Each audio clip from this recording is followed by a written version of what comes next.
Quote, small and unremarkable other than its rarity, the blood of Lathander was at first merely 4 drops of a deity's blood, suspended in hardened amber the size of a clenched fist. How did such a small amber stone end up being such a powerful weapon and divine icon for the Church of Lathander? How did it come to be, and where does its story start? Hey, welcome to the Adventures Atlas. I'm your host Rostel, and in today's video we're gonna discuss a weapon popularized by the game Baldur's Gate 3, the Blood of Lathander. Before we dive into its story and power, I would like to give a disclaimer that I'm still figuring out the research and video making process for these types of videos. So it might not be perfect, so any feedback is more than welcome. But with that being said, let's go ahead and discover the weapon's history. The Blood of Lathander dates back from a time that is mostly forgotten. Ironic, for the universe is called the Forgotten Realms. These events are partially forgotten due to the fog of time, but also the face of Mystra and Lathander, who would rather forget such a dark event. Now you may ask, why would two deities and their fates even clash? They are both allied and work together on a greater scale. Well, it mostly burns down to the maddened fallen chosen of Mystra, Samaster. We can fill a whole episode with just Samaster, which we'll probably do in the future as well, but for this video I will only explain the information that is needed to give you the right context for the history of the Blood of Lathander. Samaster wasn't always evil though. He started off as a smart mage who made many discoveries in the meta magic. He travelled Faerûn to gain more knowledge, and on these travels he was met by Mystra in the Dale Lands. Here he was asked to become chosen in her name, which he accepted. Shortly after this, Samaster met up with Elminster on the regular, so he could learn to understand these new powers he gained from Mystra. Here he started to take an interest in the magic that possesses life, death and even the undead. After years of working with this, he started to take more interest and even craft some of the necromantic spells we know today. Samaster did many things while slowly turning more evil. Mystra allowed most of this, since back then she took more of the neutral deity alignment, unlike the Mystra we see and know today. Though, as said earlier, Samaster will get his own video that will talk about most of his deeds.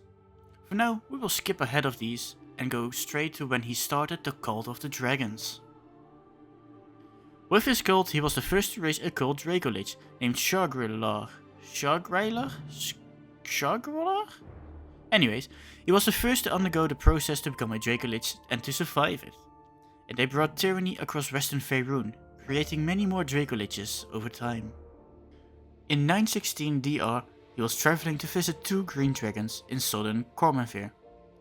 On the way to these dragons, they were ambushed by a group of harpers and the clergy of Lathander. A grand battle broke out between the harpers and the clergy against Samaster and his followers. In the battle, Samaster deemed too powerful to be defeated on their own, so the clergy of Lathander started praying for a divine intervention from their god. As a response, the Morning Lord Lathander sent down an avatar of himself to fight Samaster. Quote, the god's power was at least sufficient to slay the wizard, whose goodness, stability and judgment Mystra had sadly underestimated. But drawing upon his former goddess' magical bequest, he succeeded in badly wounding Lathander's avatar, even as he died. Even in his dying moments, Samaster managed to hurt the avatar of Lathander.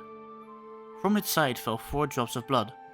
The drops were quickly scooped up by one of the priests of Lathander. The magic from it made the flask harden into a solid amber sphere, sealing the blood inside. An amber with the magical blood of a god itself. Thanks to the death of so many on both sides of the battle, the item was lost to history. Even most of the clergy of Lathander himself not knowing of its existence and the power it holds. It is not exactly known when the amber was cast into its mace form to make the weapon itself, but it was held at Lathander's open hand until 1479 DR. Somewhere in the following decade, the weapon was stolen by followers of Shar, and they were able to smuggle it all the way into the Heartlands near the Sword Coast. What they wanted with the weapon is unknown, but knowing the clergy of Shar, it could not have been any good. Luckily, a group of Lathander's faithful tracked down the weapon near the river Chanvar. The group ambushed the Sharans and held the weapon and overpowered them.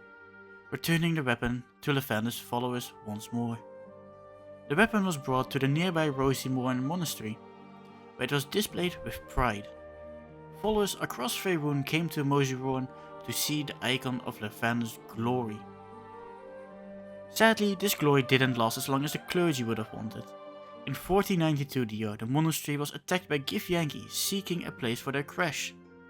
The weapon was quickly hidden behind a set of puzzles, which only a true follower of Lathander that was worthy of wielding the weapon would get past.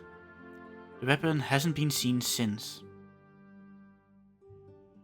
So now we know how the weapon came to be, the literal blood of a god. But what kind of powers did this weapon hold with its divine essence? Before we talk about its powers, what kind of weapon was the blood of Lathander even? We learned that the item itself is a piece of amber, with the blood of a god inside of it. This amber was actually worked inside of a mace. The head of the mace was built to look like the sun itself, a symbol of Lathander. Its spikes resemble the sunbeams, and the core itself the light that always shines. The light that the core of the weapon shines is actually pretty powerful. It will blind any undead and fiend creatures if they get too close to it. Something that aligns pretty well with Lathander's portfolio and beliefs. The weapon also possesses the spell Sunbeam, a powerful radiant spell that can be used once per long rest by its wielder. If the wielder was to fall in battle, the weapon could heal the wielder and one of its party members once per long rest as well. But it isn't just the mace that is powerful in magic. The amber has been known to give a great magical power as well. If the amber was in possession of a clerk of Lathander, it could be used to detect lies or even see if a person's devotion to the Morning Lord wasn't driven by deceit. A clerk or paladin of Lathander could also use the stone for different healing purposes.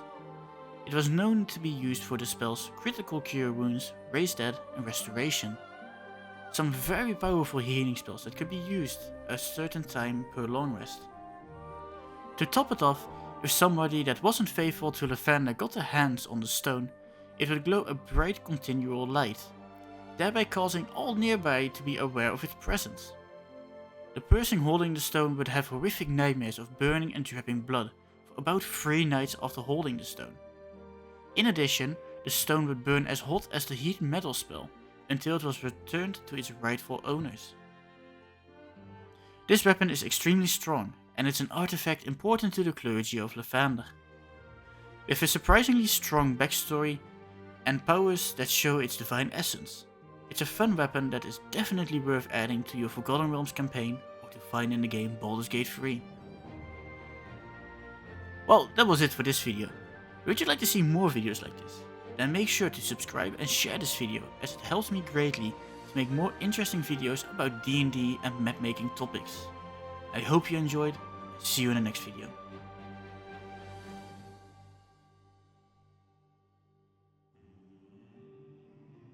But with that being said, let's go ahead and discover the weapon. Choked. But the weapon hasn't been seen since. I fucking struggle with this one.